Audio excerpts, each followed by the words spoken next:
Sandra, welcome to another episode of Asexualise, my asexual life. This is a place to be for education about asexuality, all things asexual, and I share my own asexual life journey in order to help you in yours. If you haven't already subscribed, please hit the great big subscribe button right here, right now. Please hit that bell icon to get notified of every time I go live right now, post a new video. And don't forget to give this video a thumbs up as we go along if you're enjoying the content.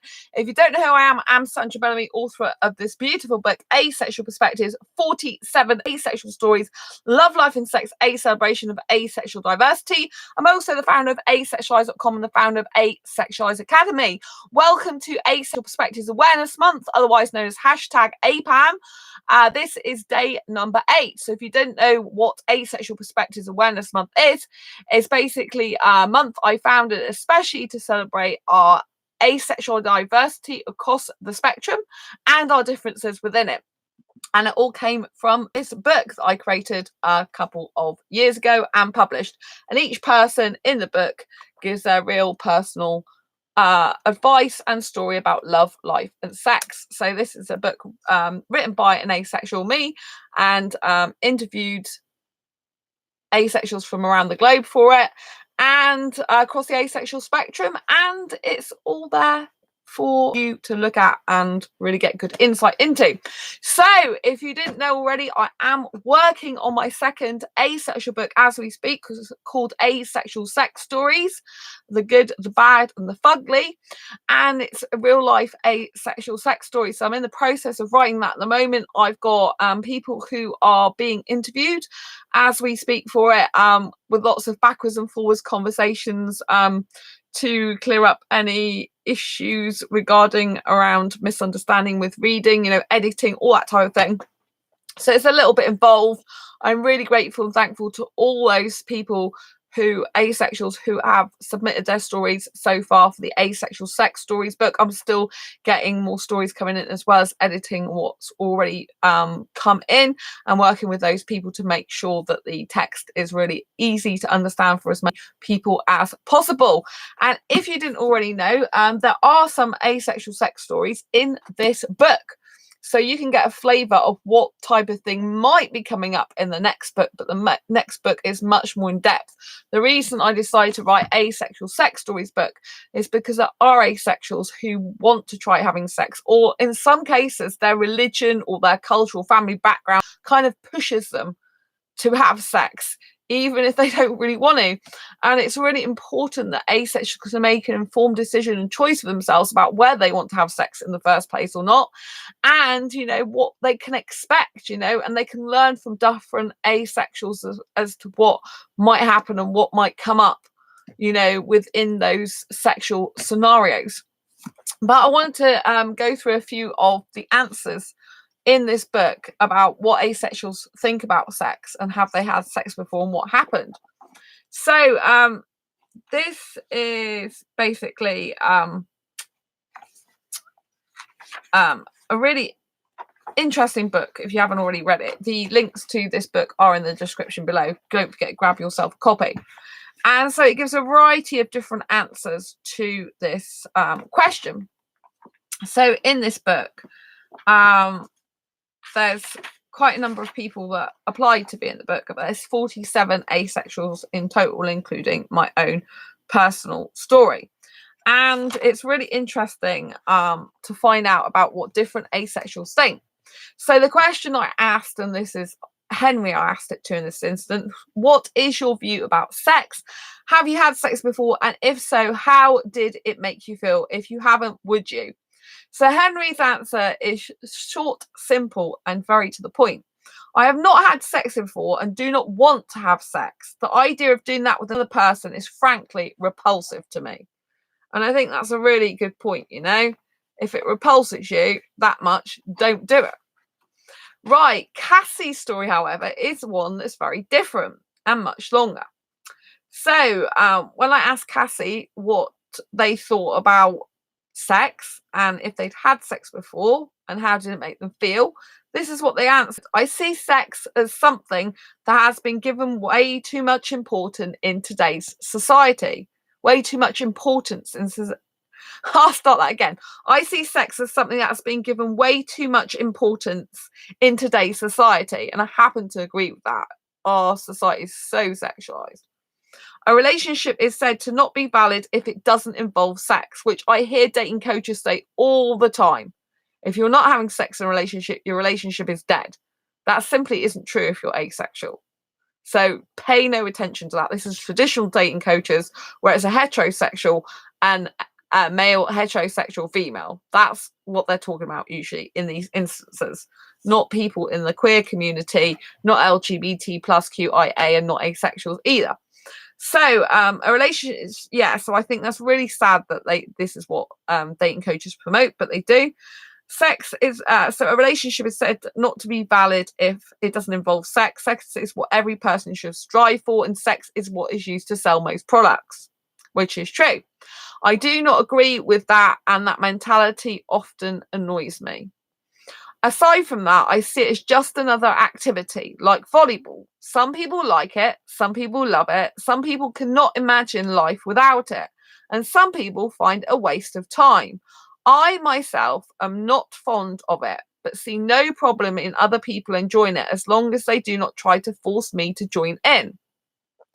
I have had sex before I knew asexuality existed.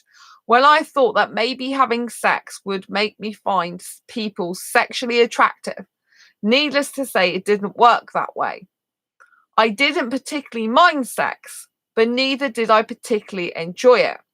I found it relatively boring, despite there being no lack of activity, and my mind kept wandering.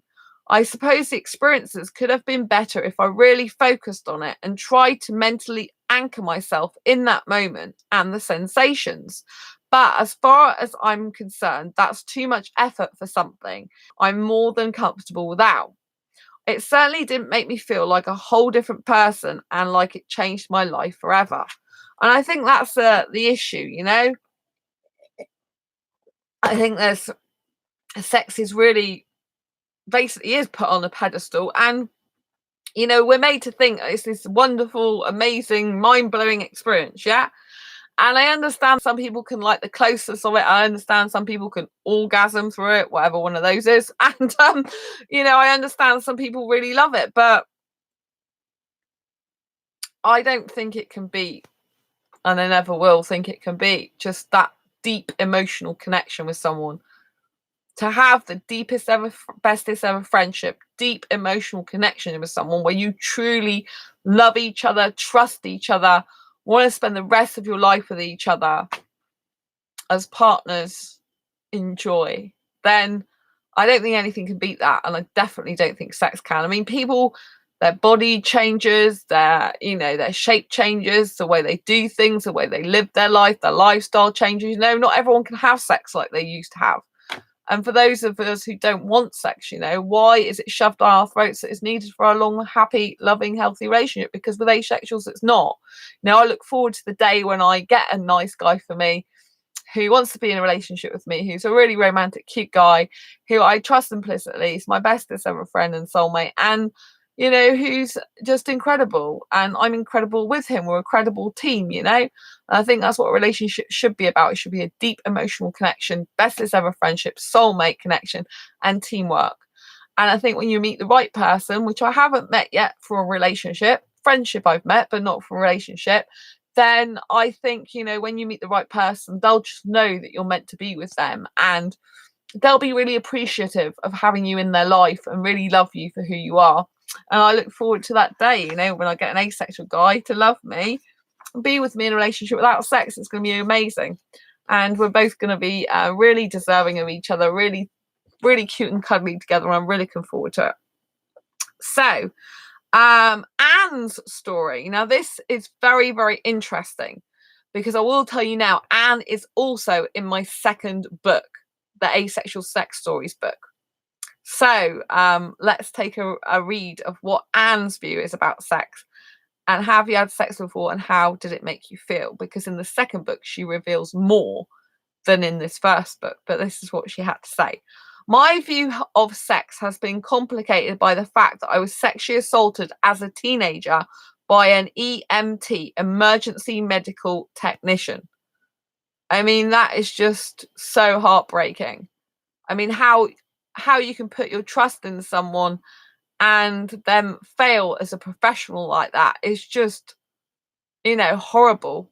It really is horrible.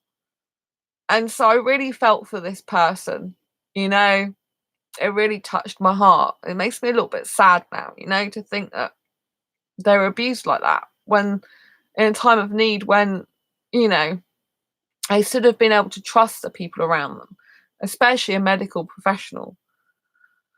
So they were assaulted by an emergency medical technician while being transported to a hospital. When the case against him was dismissed on lack of evidence, he and his wife sued me, the police department, and the county government that prosecuted the case, which dragged out in a 5-year legal battle for a very long time. I felt a great deal of reluctance to even think about sex. For a very long time, I felt a great deal of reluctance to even think about it. I mean, it's not surprising, is it? I mean, how can someone get away with something like that? How can someone... I mean, I believe this person without question. Why on earth didn't the courts? People just don't make this stuff up. It's horrible. Really is horrible. I feel really upset for the person. When I dated my ex-boyfriend, he pushed for sexual acts. And though I never had vaginal intercourse with him, he took far more from me than I wanted to give by putting pressure on me and crying and arguing with me when I wanted to stop sexual activities. When I started the relationship with the man I am dating now, if we physically touch each other, it seems to be a natural progression of things, rather than something I give up just to make him stop badgering me. I was raised a Protestant. Protestant. I can't even say that word. I was raised a Protestant. Protestant? I hope I got that right. And my boyfriend is a Catholic. I hope that we don't have sex until our wedding night, so it can get difficult waiting. Oh, yes. And got the rest of that story to tell in the next installment in Asexual Sex Stories book. So you're going to love that. You really are going to love it. So this is 5 Mart 2 N's story. And hi, if he's watching this channel right now, because he's a friend of mine. He's awesome. So, right, do you believe if a sexual person had a relationship... Oh, hang on a minute. I'm not meant to be reading that. I'm meant to be reading, what is the view of sex, right? What is your view about sex? Sex to me overall disgusts me. And while I can talk about it, the actual act of it and such puts me off a conversation or anything really. Therefore, I wouldn't want to hear about it. I haven't had sex before, but it's one of those things I almost know I wouldn't want, like a cactus shoved up my backside. I absolutely love that saying. I haven't had sex before, but it's one of those things I almost know I wouldn't want, like a cactus shoved up my backside. I think that's really funny. And obviously totally true for some asexuals. But this is really interesting because when I asked him this question, do you believe if a sexual person had a relationship with an asexual it can work? And what do you think about being fair or not? He's put, I think it could work, as not every sexual person needs sex to feel comfort. Therefore, could live without it. And not every asexual person doesn't want sex. Therefore, that could work out as well. However, in a scenario where the sexual person wants sex and the asexual person doesn't, I believe an agreement should be set for the sexual person to be able to have sex with someone on the side, as long as the asexual person gets something in return as part of the agreement. It's a very tricky area to discuss, and that is another question entirely. I personally don't agree with that because I'm fiercely monogamous, and I think if a guy is not willing to dedicate himself to me, sexual or not, in a monogamous relationship and be faithful to me, then I don't want to know. He's better off going to get a sexual girl for him, And so, as I'm completely monogamous, I expect the same from my guy in return.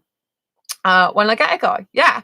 Until then, I really am happy being single. And yeah, loving it. I went out with self-date to the cinema today, and I'll be doing a movie review soon on that one. Spider-Man I saw.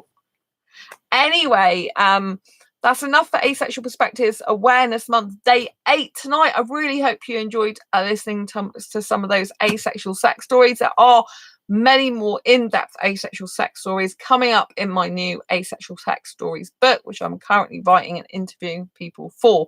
If you want to take part in that yourself and you are a asexual person, someone who lacks sexual attraction, or on the asexual spectrums, please get in touch with me, asexualise@gmail.com. This is only for asexuals who have had sex before, to help other asexuals who are thinking about having it or are curious to know what it really feels like for an asexual to have sex. And it's also a book that will help parents of asexuals, that will help spouses of asexuals, family, friends, to understand how sex really feels for us, how we think differently about it, and how, you know, we have to try and make a huge effort to fit it into our lives.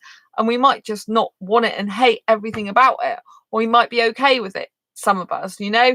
It really is a great, insightful book. And so if you loved my first book, you're really going to love that second book that I'm working on at the moment as we speak. Anyway, until next time, embrace your quirky and each other's. If you like this video, please give it a thumbs up. Up. Please share this video with a friend or whoever may benefit from it. And if you haven't already subscribed, please hit the great big subscribe button down below right here, right now. Please hit that bell icon to get notified of every time I go live right now, post a new video. And I'll see you on the next video live stream for Asexual Perspectives Awareness Month, Day 9 tomorrow. Yep, see you soon. Take care. Bye.